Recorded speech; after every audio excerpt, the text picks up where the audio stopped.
उत्तर प्रदेश के माफिया की बेगम के नाम से जानी जाती थी, लेकिन अब इस बेगम ने बना ली है अपनी एक अलग पहचान। शाइस्ता परवीन माफिया की बेगम से खुद माफिया में तब्दील हुई तो उत्तर प्रदेश में छिड़ गई है एक नई जंग बेगम को माफिया ना बताने की, जंग अतीक अहमद की पत्नी को माफिया गिरी के इल्जाम से अलग करने की। लेकिन सवाल यह है कि आखिर क्यों शाइस्ता को माफिया कहा गया? क्या होते हैं ये माफिया?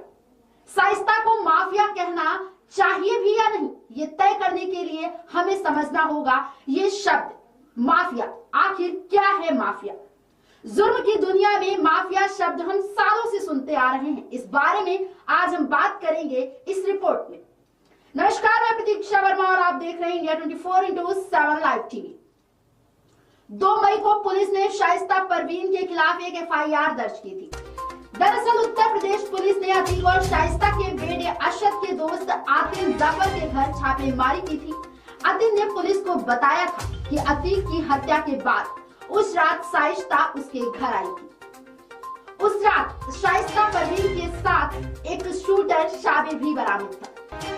बस इतनी घटना के बाद यूपी पुलिस ने शाइस्ता के खिलाफ FIR दर्ज की। इस FIR में शाइस्ता के नाम से पहली बार माफिया शब्द जोड़ा गया। अब तक शाइस्ता को माफिया की पत्नी कहकर बुलाया जाता था।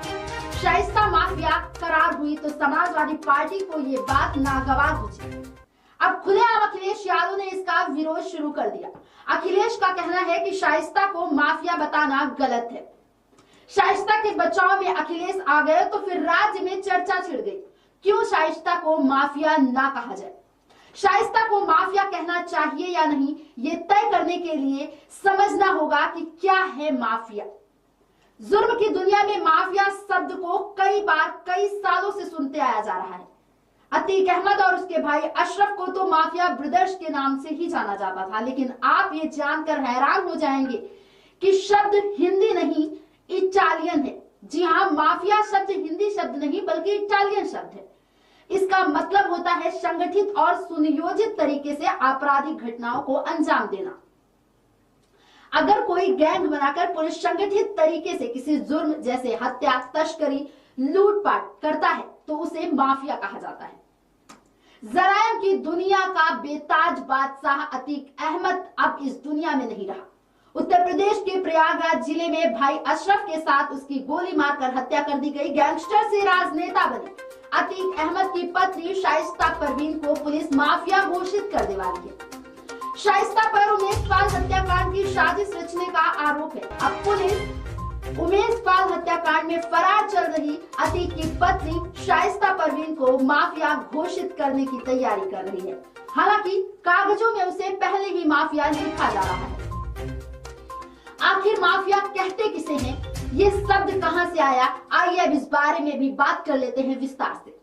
ऐसा माना जाता है कि माफिया शब्द की उत्पत्ति सबसे पहले 1282 में सिसिली में फ्रांसीसी आक्रमण के समय हुई थी, जिसे मोर्टे एला फ्रांसिका इटालिया एमेला यानी फ्रांसीसी की मौत, इटली की पुकार है, MAFIA कहा गया।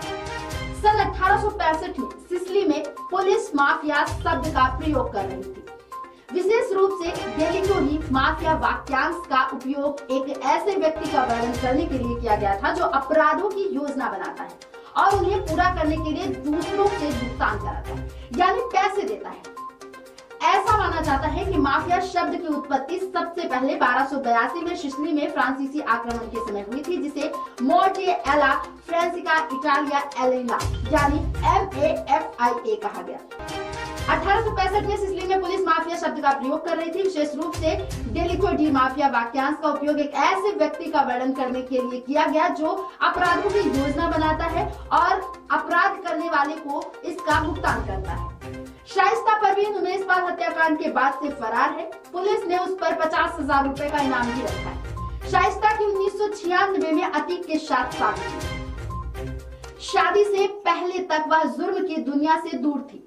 उसके पिता पुलिस में थे। शाइस्ता ने 12वीं तक की पढ़ाई की। अगर शाइस्ता परवीन की राजनीतिक करियर की बात करें तो अतीक के जेल में रहने के दौरान उसने 2021 में असदुद्दीन ओवैसी की पार्टी ऑल इंडिया मजलिस ए इत्तेहादुल मुस्लिमीन यानी AIMIM पार्टी ज्वाइन की थी। इसके बाद 2003 में AIMIM से इस्तीफा देकर वह बहुजन समाज पार्टी में शामिल हो गई और प्रयागराज से पार्टी की मेयर उम्मीदवार बन गई। हालांकि उमेश पाल के हत्यारों को पनाह देने के आरोप में घिरने के बाद बसपा ने कहा कि शाइस्ता परवीन को टिकट नहीं दिया जाए। शाइस्ता परवीन पर 4 मुकदमे दर्ज हैं। उसके बेटे अरशद का एनकाउंटर हो चुका है, जबकि उमर लखनऊ और अली नैनी जेल में बंद है। उमर की जबरन वसूली, मारपीट और अपहरण का आरोप है, तो अली पर हत्या का प्रयास और जबरन वसूली का आरोप है। उत्तर प्रदेश में 1986 में गैंगस्टर एक्ट लागू किया गया था। गैंगस्टर में गैंग का मतलब समूह और स्टर का मतलब भीड़ से। गैंगस्टर एक्ट समूह या गिरोह बनाकर अपराध करने वालों पर शिकंजा कसने के लिए लाया गया था। गैंगस्टर एक्ट के मुताबिक जब एक से ज्यादा लोग किसी अपराध को अंजाम देते हैं और उस अपराध के जरिए अलग अलग तरह के फायदे उठाएं, तो उन्हें गैंगस्टर माना जाएगा। गैंगस्टर एक्ट गैंग रेप, लूट, हत्या, डकैती, रंगदारी, अपहरण, अंगों की तस्करी, मानव तस्करी, यौन शोषण, बंधुआ मजदूरी और फेक करेंसी छापने में शामिल लोगों पर लगाया जाता है। जब भी किसी पर इस एक्ट के तहत कार्रवाई होती है तो उस पर एक से ज्यादा मुकदमे दर्ज किए जाते हैं। जब कोई गैंग एक के बाद एक नई आपराधिक घटनाओं को अंजाम देता है तो पुलिस उसके गैंग का चार्ट तैयार करते हैं। इस चार्ट में गैंग के सभी सदस्यों का नाम होता है। इसमें से किसी एक को गैंग का सरगना बनाया जाता है, जिसके बाद गैंगस्टर घोषित कर दिया जाता है। गैंगस्टर एक्ट के तहत कम से कम 2 और अधिक से अधिक 10 साल की सजा होती है। इसके अलावा अपराधी की संपत्ति को भी जब्त करने का प्रावधान है। अब वापस लौटते हैं शाइस्ता पर। शाइस्ता परवीन पिछले 78 दिनों से फरार है। उमेश पाल हत्याकांड में वो आरोपी है। उत्तर प्रदेश पुलिस को कई ऐसे वीडियो हाथ लगे जिनमें शाइस्ता अपने गैंग को लीड करती नजर आ रही है।